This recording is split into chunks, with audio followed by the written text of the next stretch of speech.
मेरे प्रिय साथियों, मुझे गर्व इस बात का है कि मुझे इस बात का अवसर प्राप्त हो रहा है कि मैं छत्रपति शिवाजी महाराज की श्रीमान योगी महागाथा के विषय में चैप्टर वाइज चैप्टर आपको बता सकूं। इस कहानी का उद्देश्य, इस महागाथा का उद्देश्य कि आपके मन में उस ऊर्जा शक्ति को, उन आदर्शों को जगाना जिन आदर्शों के माध्यम से छत्रपति शिवाजी महाराज ने स्वराज की स्थापना की थी। और उनका एक ही संकल्प था, एक ही सपना था कि हमारा भारतवर्ष स्वराज के साथ पूरी दुनिया में राज करे, हर कोई पूरी तरह से आजादी के साथ अपने जीवन को जी सके और किसी के साथ कोई कष्ट ना हो। लेकिन मैं आगे बढ़ने से पहले आपको बताना चाहता हूं, मैं जानता हूं अपने मन के महाभारत सार को, मैं जानता हूं अपने मन के महाभारत सार को। मैं निमंत्रण नहीं दूंगा कृष्ण के अवतार को। मैं जानता हूं अंत में निष्कर्ष यही आएगा, कायर कहेगा विश्व उसको जो युद्ध ना कर पाएगा। यह महागाथा आपके मन में, आपके जीवन में और आपके संपूर्ण जगत में एक नई ऊर्जा शक्ति देगा। लेकिन कहानी शुरुआत कहां से होती है? साहिजी राजा जो छत्रपति शिवाजी महाराज के पिता है, अमराई के जंगल में भटक रहे हैं। क्यों भटक रहे हैं? क्योंकि उनके ससुर साहब और उनके बीच बहुत बैर चल रहा है। और ऐसी परिस्थिति में उनकी पत्नी भी उनके पीछे पीछे दौड़ी आ रही है। वो इंतजार कर रहे हैं अमराई के जंगल में। उनके साथ उनका बेटा शंभू राजा है और दोनों पिता और पुत्र इंतजार कर रहे हैं। और उधर से जीजाबाई जो गर्भवती हैं और ऐसी परिस्थिति में भी अपने पति की रक्षा करने के लिए जंगलों में भटक रही हैं, घुड़सवारी के माध्यम से अपने पति के पास पहुंचती हैं, पूरी तरह से थकी हैं। और जीजा माता और साहिजी राजा के बीच में संवाद होता है। साहिजी राजा महाराज कहते हैं कि ये सब कुछ जो कुछ हो रहा है, मैं भाग रहा हूं, मैं अपनी जान बचाते हुए घूम रहा हूं और तुम भी भाग रही हो। मेरी रक्षा में जो तुम समर्पित हो, ये सिर्फ तुम्हारे पिताजी की वजह से हो रहा है। लेकिन मैं आपको लर्निंग देना चाहता हूं। लर्निंग क्या है कि आप सोचो, एक पत्नी अपने पति की रक्षा के लिए, क्योंकि उसके पिता के द्वारा पूरी तरह से उनका खात्मा किया जाने का वचन ले लिया गया है। लखूजी जादव उन्हें मारना चाहते साहिजी राजा को। और ऐसी परिस्थिति में जीजा माता उनकी रक्षा के लिए भागी भागी जंगल में आती हैं, उनके प्राणों की रक्षा करने के लिए अपने आप को पूरी तरह से समर्पित करती हैं। दोनों के बीच संवाद हो रहा है। कहानी आगे बढ़ती है। साहिजी राजा कहते हैं कि ये जो कुछ भी हो रहा है आपके पिता की वजह से हो रहा है। तो जीजा माता कहती है कि अभी ठीक है, इसमें तो शायद मैं कुछ बोल नहीं सकती, लेकिन मैं आपसे यही कहना चाहती हूं कि आप यहां से अतिशीघ्र चले जाओ और मुझे यहीं पे छोड़ दो। सो साहिजी राजा कहते हैं कि तुम्हें यहां मैं अकेले कैसे छोड़ सकता हूं? इस परिस्थिति में तुम्हें मैं कैसे छोड़ सकता हूं, क्योंकि तुम्हारा स्वास्थ्य भी ठीक नहीं है। जीजा माता कहती है कि पास में ही जुन्नर गांव में विश्वास राव जी जो आपके समधी है और रहते हैं, उनकी हवेली में मैं रह लूंगी। जीजा माता उनकी हवेली में जाती है साहिजी राजा के साथ। और ऐसे में जो विश्वास राव जी हैं, उनसे साहिजी राजा कहते हैं कि हम आपको कष्ट दे रहे हैं, ऐसी परिस्थिति में हम आपके हृदय से बहुत आभारी होंगे। लेकिन विश्वास राव जी के बहुत बड़े संस्कार हैं। वो कहते हैं ये तो मेरे लिए गर्व का अवसर है, ये तो मेरे लिए सम्मान का विषय है कि आप हमारे घर में आए हैं, हमें सेवा का अवसर दे रहे हैं। मैं आप सभी को कहना चाहता हूं, उस जमाने में कोई अतिथि अगर किसी के घर में जाता था तो उसका सत्कार होता था।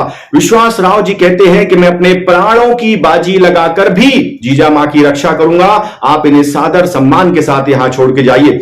लेकिन जीजा माता कहती साहिजी राजा से, आप जल्दी से निकल जाइए, यहां से चले जाइए। और वो जाने लगते हैं तो कहते हैं कि मैं बेटे को भी अपने साथ लेके जाऊंगा। और जो बेटा शंभू राजा है, वो मां से नजरें छुपाते हुए साहिजी राजा की ओर देखता और कहता मैं आपके साथ चलूंगा। और पिता पुत्र दोनों जा रहे हैं। और ऐसी परिस्थिति में ममता में, करुणा में जीजा मां बुरी तरह से रो रही हैं, बिलख रही हैं, अंदर से करुणा में डूबी हुई हैं। मैं आपको कहना चाहता हूं, इमोशनल और इमोशंस दोनों में अंतर है। आपके अंदर इमोशंस होना बहुत आवश्यक है, लेकिन इमोशनल होना कई बार खतरे की निशानी होती है। अगर उस समय वो इमोशनल हो जाती है और साहिजी राजा भी वहां रुक जाते तो शायद कुछ ऐसा हो सकता था जिसकी मैंने और या आपने कभी कल्पना नहीं की होती। सेंटीमेंट्स होना बहुत आवश्यक है, लेकिन सेंटिमेंटल होना बहुत खतरनाक भी हो सकता है। सो इमोशंस है दोनों के मन में एक दूसरे के प्रति, लेकिन इमोशनल नहीं है, क्योंकि वो परिस्थिति इस प्रकार की है जहां पे जाना ही उचित होगा। साहिजी राजा जाते हैं और उनके साथ शंभू राजा पीछे पीछे जाते हैं। मां बिलख रही है, रो रही है। और ऐसे में विश्वास राव जी की पत्नी आती हैं, वो जीजा माता को अंदर लेके जाती है। थोड़ी ही देर के बाद रात का सन्नाटा जैसे ही छाता है, लखूजी जादव जो जीजा माता के पिताजी हैं, वो जुन्नर गांव को चारों तरफ से घेर लेते हैं। पूरी तरफ से गांव घिर गया और विश्वास राव की हवेली पे आकर अटैक करते हैं और हवेली के अंदर घुसे हैं, नंगी तलवार उनके हाथ में है और चिल्ला रहे हैं, कहां है भोसले का बच्चा, कहां है भोसले का बच्चा, कहां है भोसले का बच्चा, जल्दी बाहर निकल।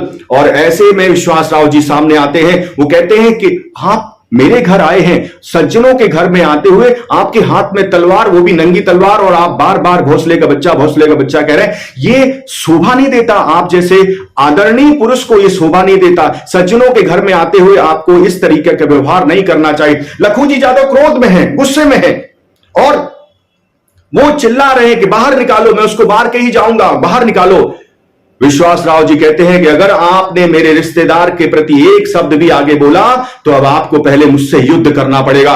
और विश्वास राव जी अपनी तलवार निकाल लेते हैं उनके सामने लड़ने के लिए। और जैसे ही विश्वास राव जी तलवार निकालते हैं और लखूजी यादव का जो गुस्सा, जीजा मां पीछे से देख रही होती है, वो जोर से चिल्लाती है, आबा आबा, यानी अपने पिता को आवाज देती हैं। और जैसे ही बेटी की आवाज सुनते हैं लखूजी यादव, उनके हाथ से तलवार गिर जाती है। मैं बात कर रहा था इमोशंस और इमोशनल होने की। यहां पे लखूजी यादव इमोशनल हो जाते हैं क्योंकि भाव में, बेटी की पुकार में डूब जाते हैं, करुणा में डूब जाते हैं। तलवार हाथ से गिर जाती है और ऐसी परिस्थिति में जब तलवार हाथ से गिर गई है, उनका पूरा शरीर कांप रहा है। बेटी करीब आती है, दोनों पिता और पुत्री एक दूसरे के गले लग जाते हैं। दोनों शायद अंतर मन से कुछ एक दूसरे को कहने की कोशिश कर रहे हैं लेकिन बोला नहीं जा रहा। सो मैं आपको कहना चाहता हूं साथियों, ये महागाथा बहुत ही महान है। ये आपके जीवन में संस्कार और आदर्श, उन आचरणों को आपके जीवन में समाहित करेगी जिनकी वजह से आप आगे जाना चाहते हैं। ये संवाद आगे चलता है। जीजा माता जी अपने पिता से विनम्रता पूर्वक कहती हैं कि हे पिता, आपने कि कैसा बैर पाला, आपने अपने दामाद के साथ ही युद्ध रच डाला, आप उन्हें ही मारना चाहते हैं, आप उनकी ही प्राण लेना चाहते हैं। आप सोचो अगर आपने उनके प्राण ले लिए तो आप मेरा सुहाग उजाड़ दोगे, और एक पिता अपनी ही बेटी का सुहाग उजाड़ देगा, आपको कैसे अच्छा लगेगा। और अगर आपके साथ कुछ हो गया तो मैं अनाथ हो जाऊंगी, ना तो मैं आपको खोना चाहती हूं, ना अपने पति को खोना चाहती हूं। इसमें करुणा से भरे लखूजी यादव कहते हैं, बेटी तेरे साथ मेरा खून का रिश्ता है, लेकिन भोसले वंश के साथ ये पीढ़ी दर पीढ़ी चली आ रही दुश्मनी है। ना उस दुश्मनी को भूल सकता हूं, ना उस रिश्ते को तोड़ सकता हूं, ना तेरे साथ रिश्ता तोड़ सकता हूं। मैं तो बूढ़ा हो चुका हूं, अब मैं तुझे आशीर्वाद देता हूं और मैं तुझे वचन देता हूं कि तू सदा सुहागन रहेगी। मैं तो बूढ़ा हो चुका हूं और मेरे साथ अगर कुछ हो भी जाता है तो तुझे चिंता करने की आवश्यकता नहीं है। अब ये सोचो, पिता और पुत्री के बीच ये संवाद हो रहा है। पिता किसी को जान से मारने के लिए आया है, लेकिन इसके बाद बेटी को देख के उसे आशीर्वाद देता है कि तू सदा सुहागन रहे। ऐसे इमोशंस, ऐसी करुणा, ऐसी परिस्थिति में उन भावों को समझने का प्रयास करिए कि जीजा मां के मन में किस प्रकार के भाव हैं। वो कहती है कि आपको मेरी कसम है दुश्मनी टाल दीजिए, लेकिन लखूजी यादव जी कहते हैं ये दुश्मनी तो खत्म नहीं होगी, लेकिन तू सदा सुहागन रहेगी, ये मेरा तुझे आशीर्वाद है। इस कहानी में हम आगे और भी बातें करेंगे और भी कुछ आपको बताएंगे जिससे आप अपने जीवन में उन आदर्शों की वजह से, जिस तरीके से स्वराज की स्थापना हुई और आप उस स्वराज की स्थापना में किस प्रकार से अपने जीवन में मैनेजमेंट को, लीडरशिप को, आदर्शों को पालन करके और बड़ा कर सके। लेकिन अंत में यही कहना चाहता हूं, सूरा ताको मानिए जो लड़े सत्य के हित, पुरजा पुरजा कटबिरे तबहुटा छाड़े क्षेत्र। सूरवीर वो होता है जो युद्ध के मैदान में युद्ध का मैदान नहीं छोड़ता, चाहे एक एक पुरजा कट जाए लेकिन फिर भी वो लड़ता रहता है सत्य के लिए और उस विषय के लिए जिस विषय से सभी का भला हो। और इसी प्रकार से छत्रपति शिवाजी महाराज ने जीवन पर्यंत भारतवर्ष को स्वतंत्र कराने के लिए आक्रांताओं से, राष्ट्र की जनता के लिए जीवन भर संघर्ष किया। और यह महागाथा आपको उनके आदर्शों के प्रति प्रेरित करेगी और आप में एक नया उत्साह देगी। अगले एपिसोड में जल्द ही आपसे फिर से मुलाकात होगी। तब तक आपने इस वीडियो को देखा, आपका हृदय से बहुत बहुत आभार और बहुत सारी शुभकामनाएं।